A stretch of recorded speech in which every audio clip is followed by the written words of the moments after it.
All right. I got the button bezel and the buttons out. These fit right in there like that, and these little paddles here are the ones that actuate the uh, the tuner position. And it looks, we've dipped these in my magic solution, and it looks like they have some kind of a coating on the bezel here.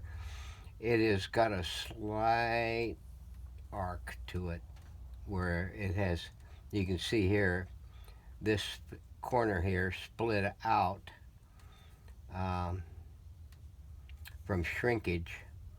um, I'll just go in there and redo it with some JB weld. And doggone horse, man.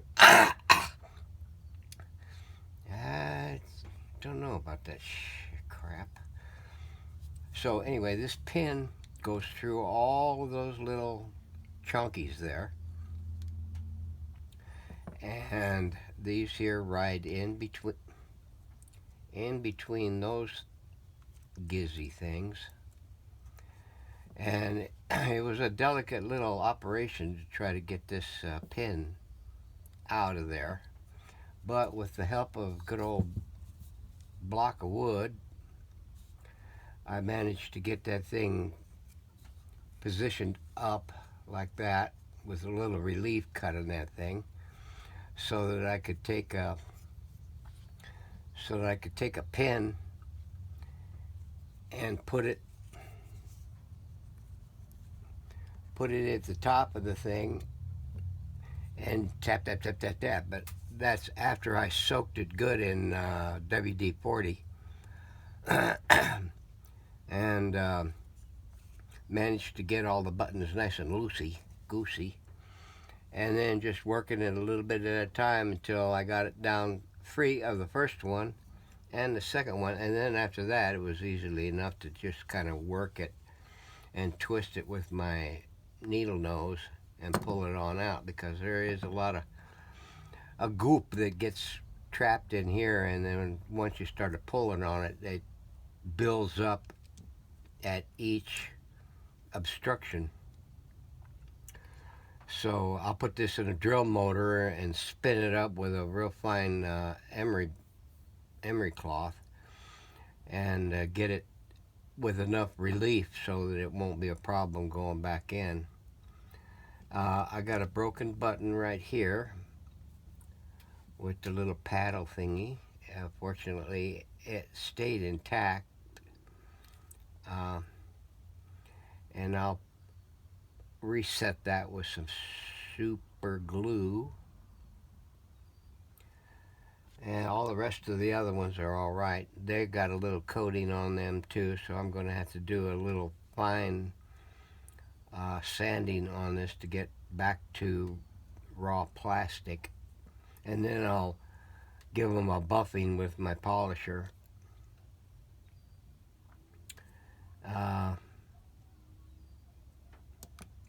This here, I think what I'm going to do with it, and take that bow out of there, is set it up on a block of wood and put my hair dryer on it, and put a little clippy clamp on there and give it a little mash, and then let it cool. And then we'll go in with some JB weld and reconstruct this boss and corner of this bezel, and we'll reinforce this one over here. There's not much I can do with this right here. So anyway, stay tuned, there'll be more of this one.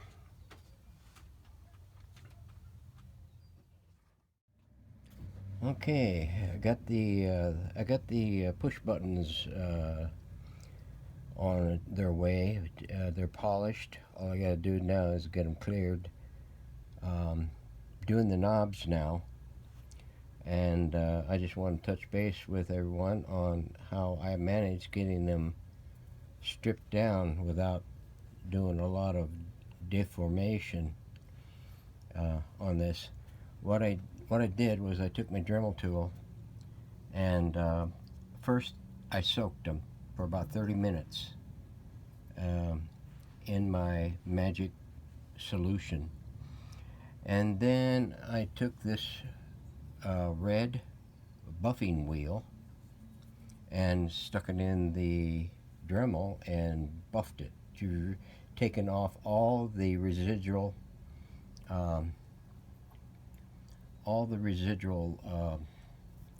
coating that they had on there. I don't know if it was varnish or whatever the heck it was, but it was on the buttons too. And it came right off. It leaves it a real dull finish on the thing, but it's not really scratched up like it would be with sandpaper.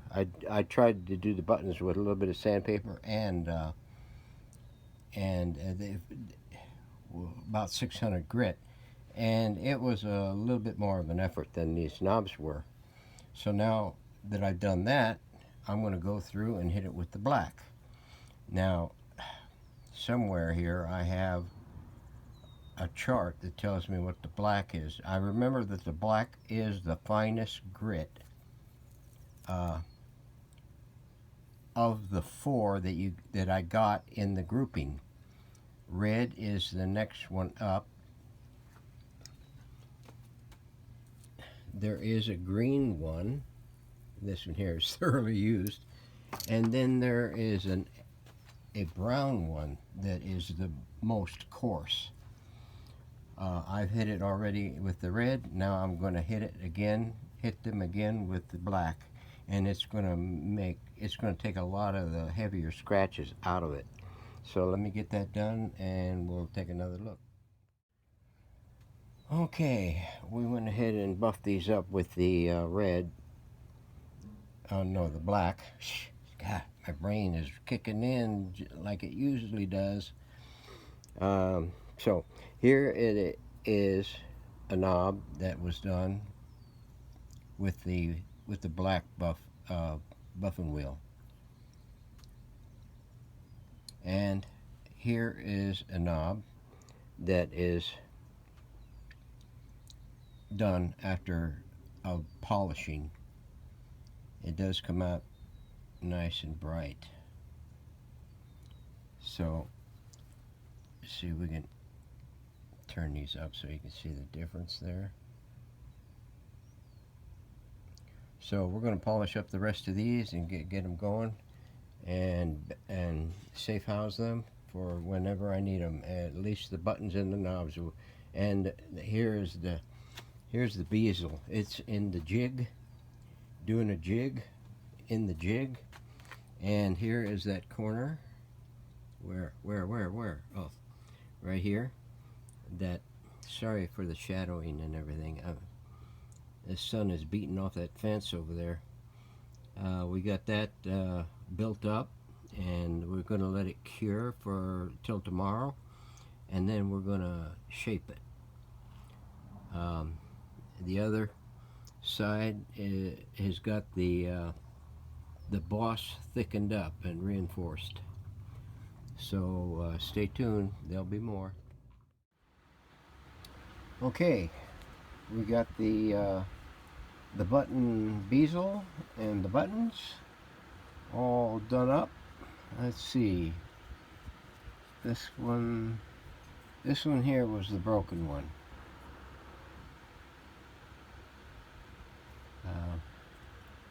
Hope it holds. It should with the JB weld on it.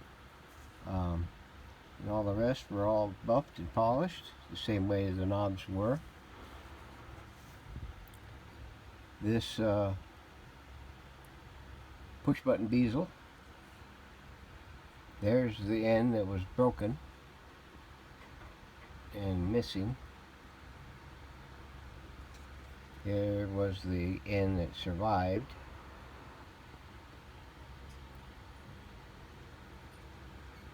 So these are ready to rock.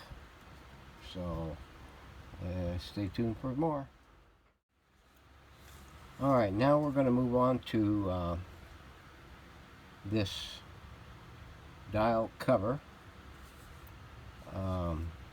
This is set into the bezel frame, similar to the way the airlines are done. Those airlines are a tough cookie to take apart. This one here, I don't know. It's got, it evidently slides in from the top. This, if this was up like this would be the top, and it would slide into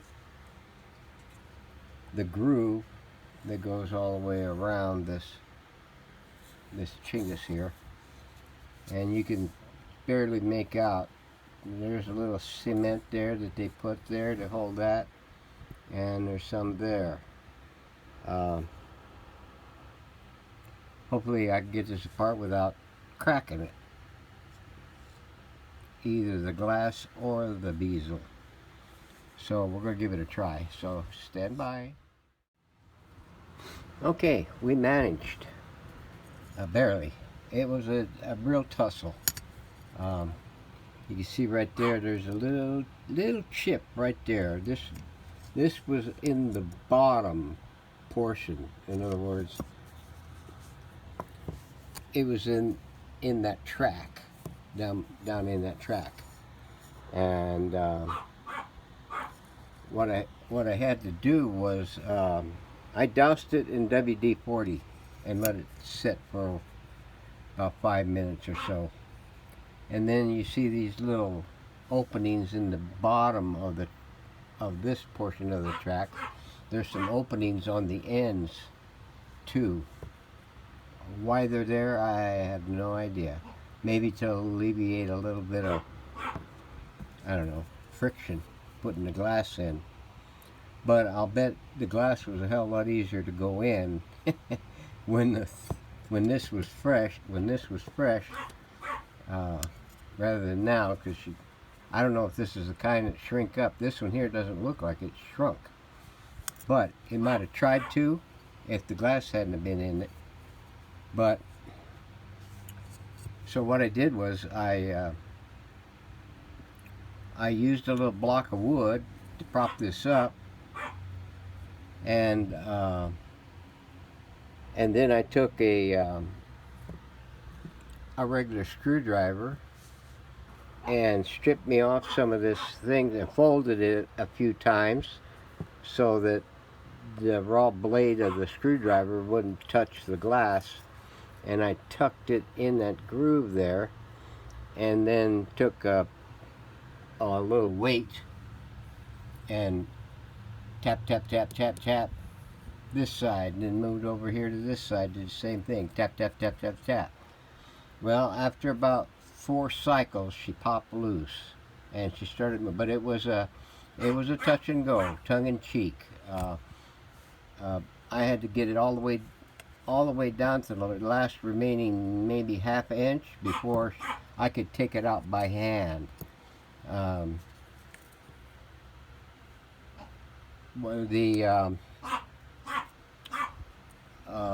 The rest of the way is, once I got it cleared of the framework down up here, I used little blocks of wood and just twisted it, slid them in between the glass and the frame, and gave it a little twist to this side, and I walked it out.